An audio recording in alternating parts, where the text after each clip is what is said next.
YouTube world. It's your boys, Roasted.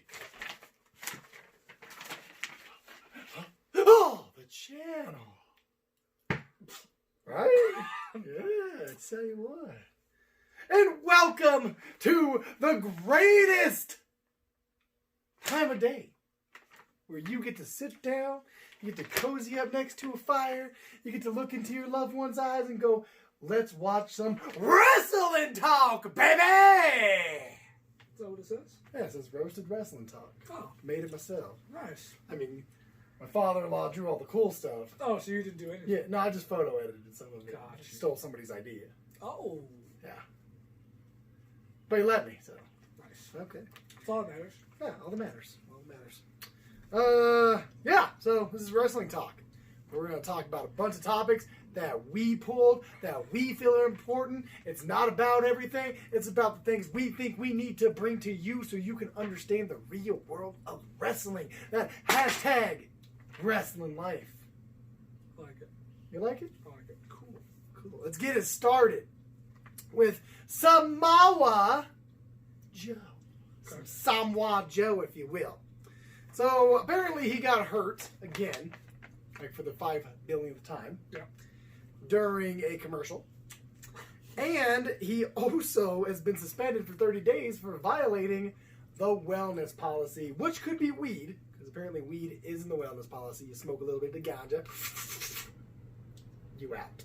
Right. So, at this point, do you think any company right now offering Samoa Joe a long-term contract is a waste of money, and Samoa Joe right now a wasted great wrestler?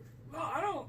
Like, someone's going to sign him regardless. We're going to see whether it is in the WWE or he goes someone's going to sign him. Would you offer him a long-term contract? He can't stay healthy. If I'm like Ring of Honor or Ring of Honor. Lucha Underground. I don't think that's a thing anymore. But me personally, like this has happened so many times with him that I just don't care anymore. Like I just don't care to see him. It's been so long. Like every time he finally gets healthy or whatever happens, and he wrestles a couple times, he's right back, disappears. Yeah, so I'm just good. But someone's gonna sign him. Yeah, I'm sure somebody would take him. You know, if WWE. I'm not saying he's out of WWE's contract. Yeah. He's still with WWE, but I'm just saying in the long term. But yeah, man, Samoa Joe's one of my favorite wrestlers of all time. Love Samoa Joe. Everything he's done, but man, he just if you can't stay healthy, you can't stay in the ring. Nobody can put you in a program. You can't stay in a rivalry. You can't. They can't do anything with you. I mean, maybe put him on commentary and let him sit there where he can't get hurt, but then he films a commercial and gets a concussion and then violates a wellness policy. He took a table bump in a commercial and got hurt. Like that's the dumbest thing I've ever heard. That's the dumbest thing I've ever heard. And bro, like how brittle are you now? Yeah. Because like, the guy's built like a damn tank. That's what I'm saying. What kind of table bump was it that you got hurt? Apparently a horrible one for getting hurt. But I bet you ends up staying with the WWE for a while, and he has shown a good ability to call matches. Yeah, he could be a commentator. He could be a color commentator. You know, take one of these spots from Michael Cole, hopefully. Oh God. But I mean, it's just to me right now, and I love Samoa Joe, but to me it seems like it's almost a waste of money because you're going to pay him a lot of money to commentate. Does he have to take a pay cut? Do you restructure a contract for him? I mean, you're going to have to because you can't pay him top star money when he can't stay healthy to be a top star. He's not a top star to begin with. He could be a top star if he's healthy. Okay. You cannot tell me he cannot be a top star. Even when he was healthy, he wasn't a top star in the WWE. When has he ever been a top star in the WWE? He was wrestling Brock Lesnar at pay-per-views. That was one time. He was NXT champion. I'm talking about since he's moved up. He ended somebody's career. Well, that doesn't make you a top guy. Wow, poor Tyson Kidd. But yeah, I'm just kind of like over it, man. Plus, I can see him. He's just getting upstairs with WWE, I bet too. Yeah. I don't know. I haven't heard any rumblings of him wanting to get out of his contract, not wanting to be a part of WWE. Not at all. So maybe he's just gonna stay and collect a paycheck, or stay and be a commentator. Because I mean, right now he can't wrestle. No, I'm just kind of like. I mean, he was in this feud for 2 weeks, 3 weeks. Now he's out again. Plus, he's kind of like on my list for being one of the like kind of older guys taking prominent time from younger guys. Yeah, but you like AJ Styles. AJ Styles and him are the exact same. Yeah, but AJ Styles doesn't get hurt, and he's not at the top of the fucking food chain every single time. Yeah. Samoa Joe should be. Coulda, woulda, shoulda. Good way to start it. Let's move Coulda, on. So tomorrow, this is Wednesday, no matter when this comes out. Today is Wednesday. So tomorrow is that great Super Trash Down. And still nobody gives a crap about it. We were going to do a review on it and pick who wins, but we just don't. We don't care. We really don't care about this shit at all. Maybe we could do a review on it, but I don't really care to do a prediction. I don't. Video. So my question is, do you think the Saudi Arabia show being right before Elimination Chamber, right before WrestleMania, just makes wrestling or makes Raw and SmackDown seem mundane and long and drawn out right now with the storylines that shouldn't be this long and drawn out because they're trying to build to the showdown, and then after the showdown it's going to pick back up? Yeah, I don't. It only hurts. So, like, for example, you got Ricochet is going for the title. No, which we know is not going to win. Which we know he's not going to win. So, like, do I want to see the match? Yes. But as far as storylines go, the gap between Royal Rumble now and WrestleMania with the two in between, it just seems like too much. It does. It just seems like too much, and it's like a long, drawn out. Like, no offense to WWE writing team, but like I didn't want to see Drew McIntyre in a segment with MVP. No, yeah. You know what I mean? But you're trying to do stuff because Brock is not there, and it's like it's just hard to continue a storyline. So you're just like making Drew make him look good on the way there. Yeah, but I don't need to see him look good on the way there. Yeah. Like, and destroying people. Like, I already know he can do that. Well, they're still trying to build him up, but like you said, there's so much space in between it, and you're not doing anything with Lesnar and him at Elimination Chamber, so there's going to be even more space so they get to WrestleMania. You're not really doing too much with Drew. I mean, what they're doing with him now is great, just letting him dominate people. You know, they let him talk last week on Raw about a serious promo, how he talked about how he got fired, he was a part of 3MB, and it was stupid, and he finally, was making something of himself. But it just seems like a lot of these storylines are just going on forever and ever and ever because they're just trying to draw it out to get to Super Showdown. If you want to do something like this, why not do different stories then? Why involve people who are already in a story with different stories? Why are you involving Bray Wyatt and Goldberg? Put Bray Wyatt on his path to WrestleMania. Let Goldberg fight somebody who nobody cares about, or something. Let him do something else. But why are you putting these stars that have to make it to WrestleMania in these matches? Like, we probably know Goldberg's not going to win. We hope he's not going to win. We know Ricochet's not going to win, but you need something for Lesnar because Lesnar gets paid a butt ton to go over there. So you got to put him in a story mode, which he hasn't even you got to put in a storyline, which he hasn't even been really involved in other than one time when he got kicked in the ding-ding. Like, yeah, I mean, like I said, I want to see the match. It'll be good. But the other example I have is, does Shayna Baszler need to be in the Elimination Chamber match to determine who's in her? Like, we all know they've already built her and Becky. You've already done it.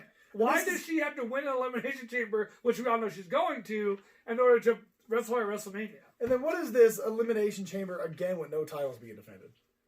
There's 2 chamber matches already with no titles being defended, all number 1 contenders. What's the point of that? I don't know, man. Like why can't you have the champions in there, win the match, and retain, but at least have them defend the damn title? Like, we already know who are going to win. Yeah. Baszler's going to win because so they had the contract signing on Raw. Baszler came out last, which hilarious, huge pop. It did what it needed to do. Becky Lynch came out.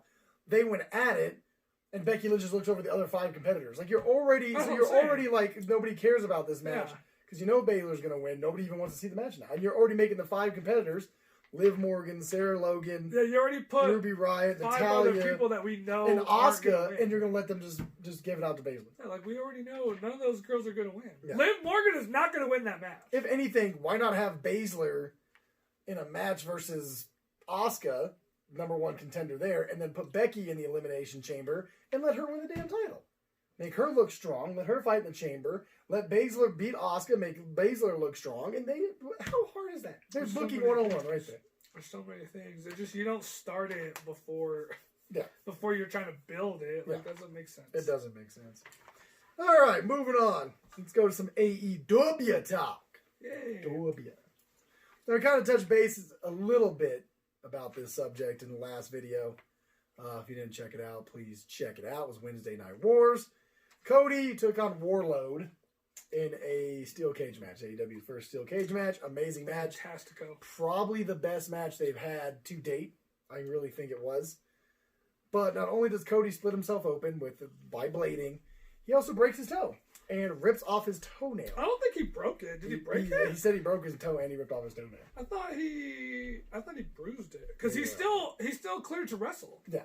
I mean, you can wrestle a broken toe. You can do whatever you want with a broken toe. Heck It doesn't do anything. It just hurts really bad. What's it called? Yeah, I broke my pinky toe. That shit hurt. Man, it hurt. But, so anyway, to me, I understand what Cody's doing. I get it. But it's still too far for me. He's still pushing it too far to where he's going to severely get hurt. He's going to be out of action for a while. Something's going to happen to where he's not going to be able... Oh, take your time. Take your time choking. Oh, God. Are you done dying? I'm good. Good Lord. People don't want to see you die? Or do they? That'd be a good video. No. Anyway. Right, you want to see Cody die? That's a good segue right there. Everybody wants to see Cody die. Such a baby. I don't like this. I don't like that Cody keeps continuously hurting himself. I can't think of a match that I saw him in since they left New Japan where he hasn't bled or severely hurt himself or something happened to him where it looked like he almost died. And I don't want to see it. I don't want to see Cody die. I don't want to see it. And eventually it's going to come to where he's going to severely get hurt because he's doing this crazy stuff he can't do. I don't think the blading stuff really counts as getting hurt. They've been doing it since before we even But born. every match, I don't want to see it every match. What is he, the Ric Flair of this generation? I don't need to see it every match. They both got blonde hair, so there's creates the drama. So you're okay with him destroying himself? He's been perfectly fine. He's been perfectly The thing against Jericho was perfectly fine? He still wrestled. It was like a 12-inch gap between his eyebrow and his fucking forehead. All right, man. This is the business. You gotta take risks sometimes. That's what they do, man. I don't like seeing it. I don't like it. Like the style of AEW, you can say that about Darby Allin. You can say that about yeah, but they're not Joey bleeding Janela. or getting hurt every match. Yeah, but he cuts and blades himself. It still is a loss of blood. It's still a hurt to your body at some does point. It all when he gets older, he's gonna be one of these guys who are in wheelchairs and can't walk around because he's being a nut job. Darby Allin jumps off the top rope and lands on a wooden. What is it called? A barrel? Yeah. When was the last time he did that? His other matches have been perfectly fine where he didn't do nothing too crazy to kill himself. Every single match Cody's been in, there's blood or there's some crazy spot where he dies. His tag team matches with Dustin Rhodes weren't like that. I'm pretty sure we're to look him up again. He probably jumped off and slammed his neck into the ring post and had a bone popping out sideways and had to come back. You're being a baby. I don't know, man. What a baby. I don't like he's gonna get hurt. I love Cody. Wrestling. I love Cody a lot. I like him as a wrestler. I like him as a person. Seems cool. I'm glad they're getting what they're getting, but damn, dude really? He's perfectly fine, man. He's perfectly fine. Yeah, he'll still be there on Wednesday. Every show we do now, I'm gonna blade myself. Then, like, I'm gonna turn around, like, oh look, I'm bleeding. Feel bad for me. We'll see how much you like it. I mean, what? Like, oh, look at my blood. It's everywhere. He'll still be here for the next video. So and I'm going to do it again. I'm like, oh, look at all this blood everywhere. You're gross. Moving on. Will AEW ever make a mid-card title?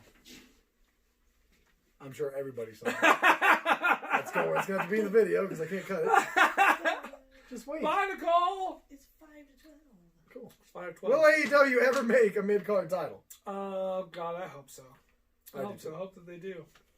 I'm not feeling just the 2 titles at all. I'm not either. I need there's technically 3 titles, the tag team, the women's, and the world. Yeah, but the men's roster needs 1 more. They need a mid-card title. But also, at the same point, do you want the title to feel stale? Because WWE has, 6 to 10 titles right now? And some of them feel stale. All their mid-card titles are nothing. Nobody cares about them. They're booked wrong. I don't want AEW to fall into that same category. I'm not saying they would.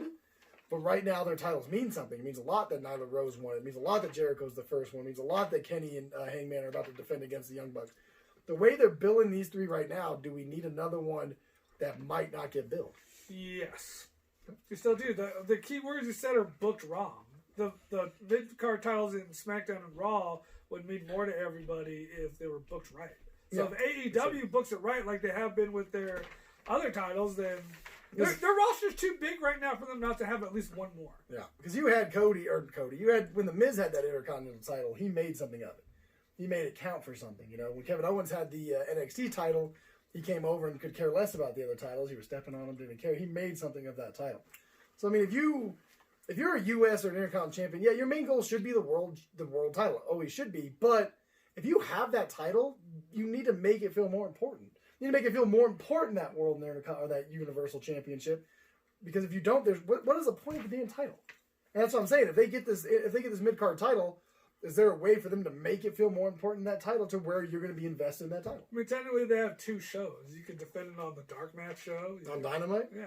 You can defend it on Dynamite. Like, you can still have it. It still means something. You just got to...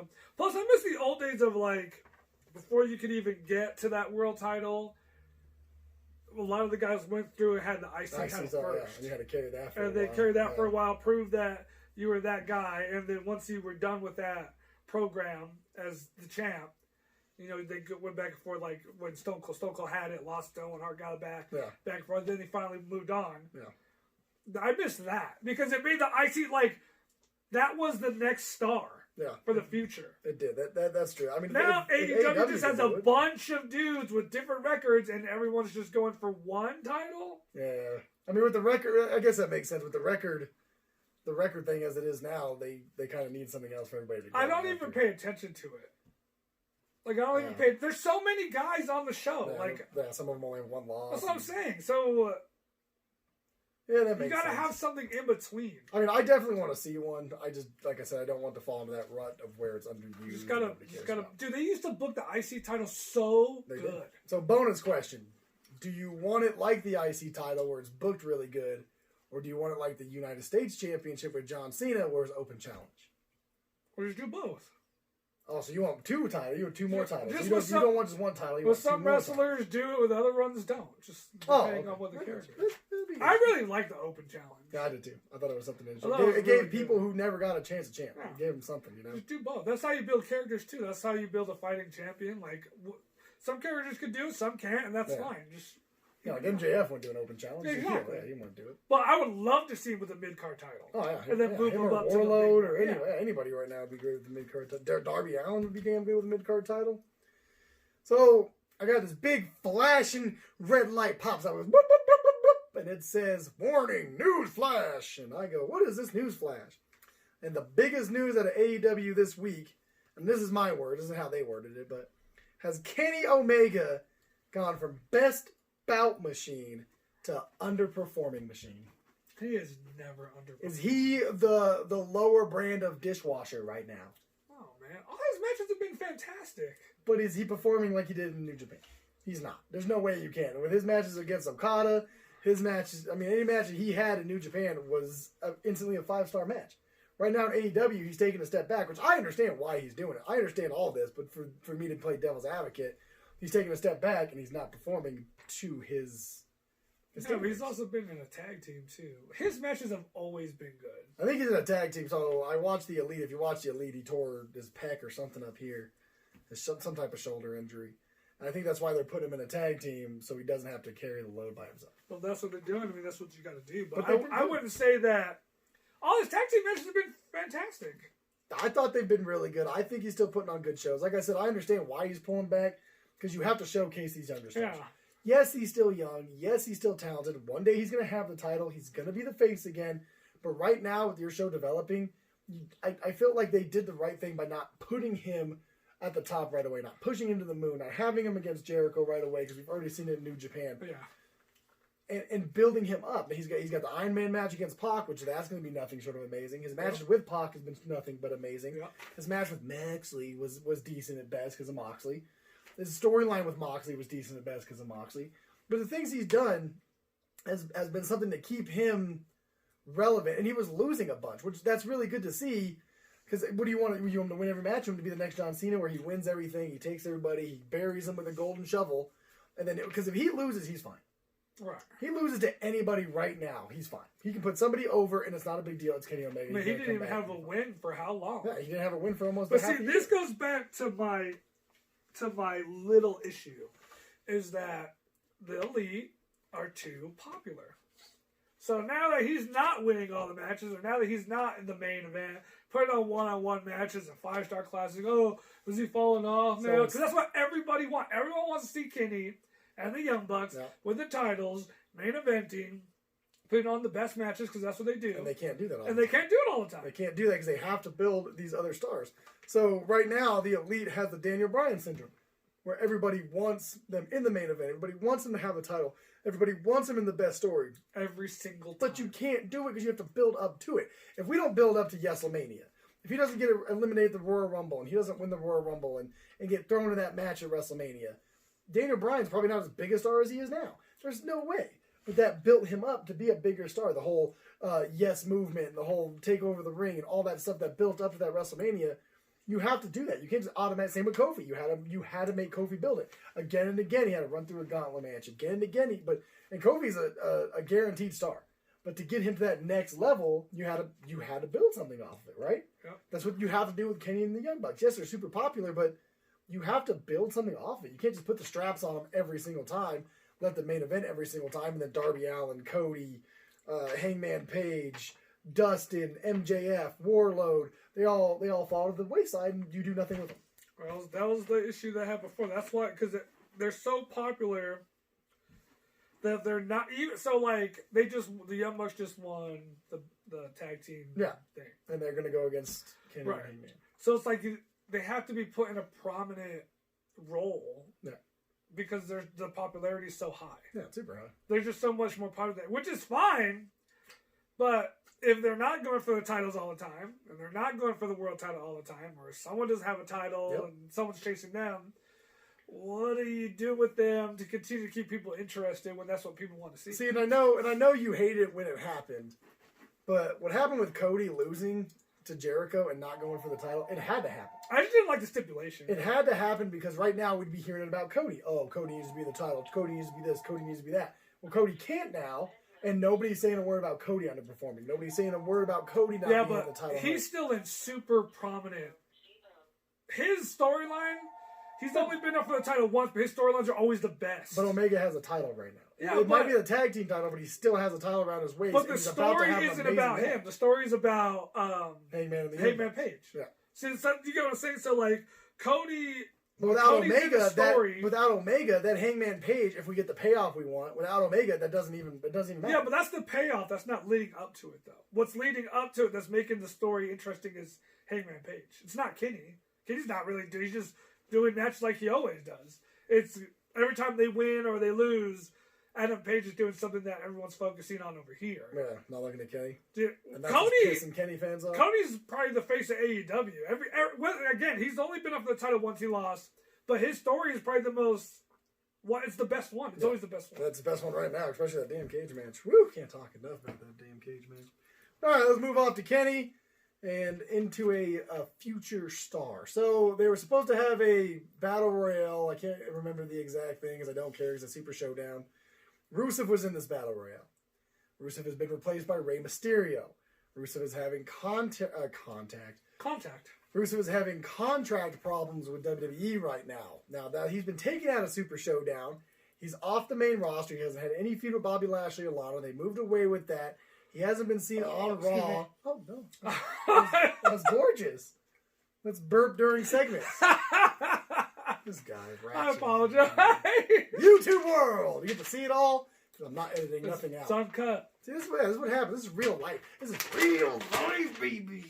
Right. Anyway, is Rusev gone? Is Rusev done? Is Rusev like, look, I'm leaving and going somewhere else? So I've always said that Rusev has proved he's good on the mic. He's a good enough wrestler. I don't really think he's that. His style's not. But he's good. Yeah. But he's good. So I feel like he falls, not that he's as old as Samoa, but he's been falling in the categories like I've just had enough of it. I just don't care no more. But it's not his fault. Yeah, it's not Rusev's fault at all. It's WWE's fault for not doing anything with him. Dude, he got everything over. He got it over by himself. Yep. And this is like what makes me mad about the WWE and Vince McMahon. He's like the biggest, this whole, these guys need to grab the brass ring. Rusev did it exactly the way you would want it to happen. Yep. And still didn't get pushed. So, but I do think, because Lana resigned, right? Yeah, Lana resigned her contract. Yeah, she resigned.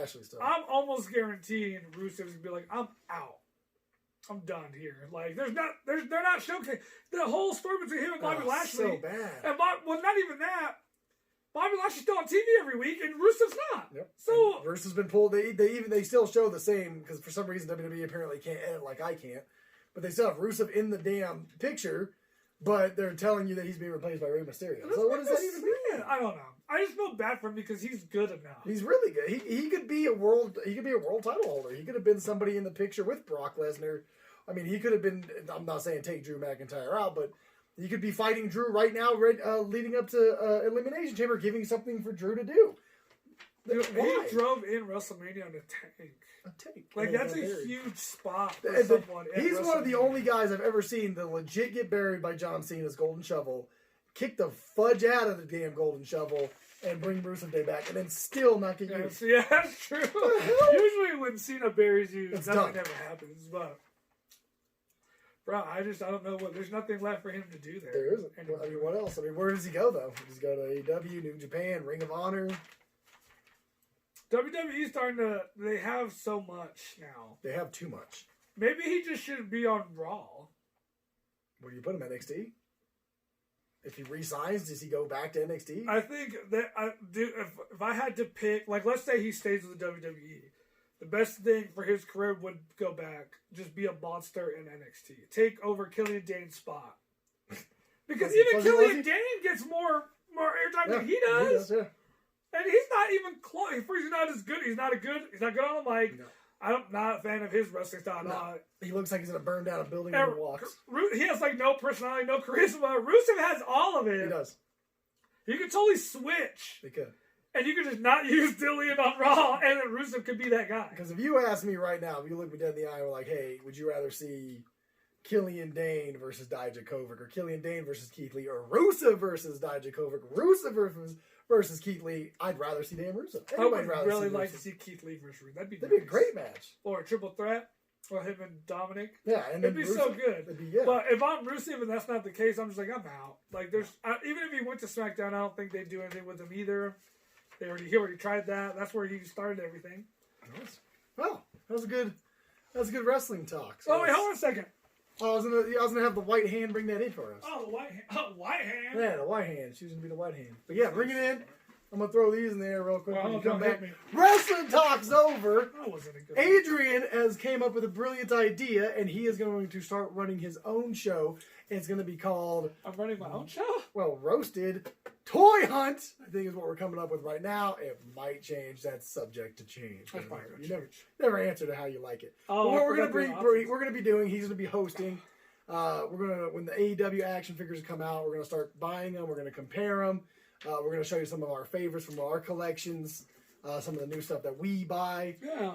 Pop vinyls and wrestling figures are definitely going to be in all that. Even cool action figures that we get that are not wrestling related. You did a video on all your wrestling. Oh, my pop vinyls, yeah. You didn't do all your wrestling? No, I've done about wrestling. Matt has a really good wrestling figure collection. He just looked up one of my action figure sets that he wants, which is Macho Man and Johnny Nitro.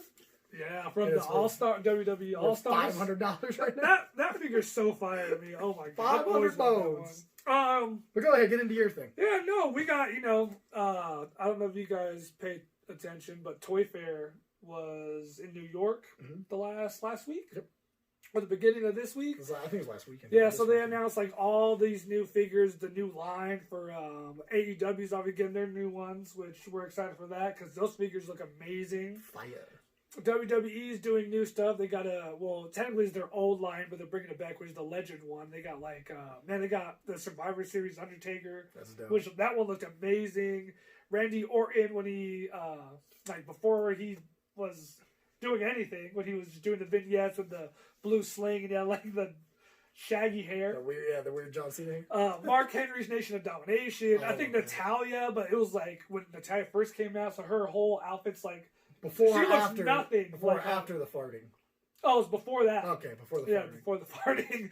But, so I've been kind of getting back into buying figures. Like I bought the Adam Cole Elite figure, the new Undisputed Era triple 3-pack. Did I get anything else? I know I got this. You got a cool Robin figure, but it's a nightmare. Yeah. But I think I want to get back into buying those again because we used to all the time, and I stopped for a long time. And Matt's kind of stopped. Yeah. He stopped for a long time. But with all the new stuff coming out, got to buy them. Yeah, because when we saw the AEW ones, I was just like, I want them all. Yeah. Even the wrestlers I'm not even a big fan of, because the way that they just look so good. Yeah, that Pentagon one is my favorite right now. It looks amazing. Yeah, I think even WWE has another new line, but those figures are $30, and the ones that come like the 2 heads, all the hands. Oh yeah. Yeah, there's a Shawn Michaels, Brock, Finn, Ultimate Warrior, Ronda Rousey. And I think there's no. But anyway, I just got this.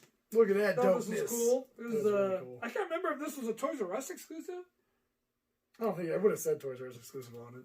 Oh yeah. Plus, so this is the Shield 3-pack. Comes with Roman, Dean, and Seth. Comes with their Shield gear, and then it has their individual shirts. So like the Burn It Down, Roman's Superman Punch, Lunatic Fringe T-shirt. So very nice. Very nice, but I figured if we were going to start collecting again, might as well review them on the channel. Yeah, so that's going to be a new segment that we bring to you, hosted by this guy over here. We're going to buy new action figures. We're going to review them. We're going to buy new pop vinyls. We're going to review them. Whatever we toy hunt, we're going to review. Still subject to change. Yeah, we need to change. So whatever you come up with, whatever he comes up with, is his idea. So it's a really good idea because toys are...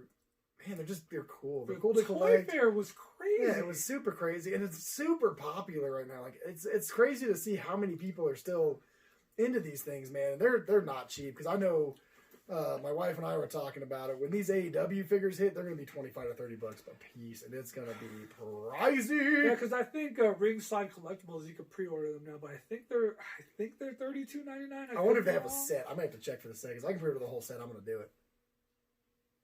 Nope, she didn't hear it.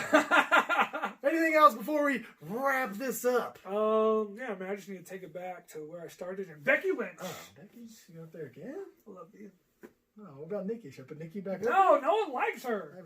Everyone's mad she's going into the Hall of Fame. Oh, everybody's pissed about it. We probably talked about that too, but yeah, everybody's mad at that. It's just too soon. But anyway. And of course, if you like this video, give us that beautiful thumbs up. Follow us on all of those social medias, Instagram, Twitter, and Facebook. Roasted9809 for Instagram and Twitter. The Game 9809 on Facebook. So make sure you check that out. That was horribly backwards, but you know what it is. I put it on there. You can read for yourself. Make sure that you stay tuned for the toy fair that we're going to be hosting or whatever we're doing with this. Toy review, roasted toy review. It's going to be something. But be ready for that because it's going to be amazing. I'm really excited about it. Yeah, man. We love action figures. That is super dope. That's cool. If my thing was worth $500, I would have done a trade right now. This is I'll trade you. I was like, first one I said. Yeah, this is the first one he said. And as always, please share, subscribe, tell everybody that everything that we're doing, that coming up to everyone that you need to tell, that if there's anyone that doesn't know, but there's everybody who needs to know, why don't you go ahead and tell someone who doesn't know so they know that everyone knows, that everybody knows what's going on because everybody needs to know. There's smoke coming up. Peace! Love! You say, oh, man.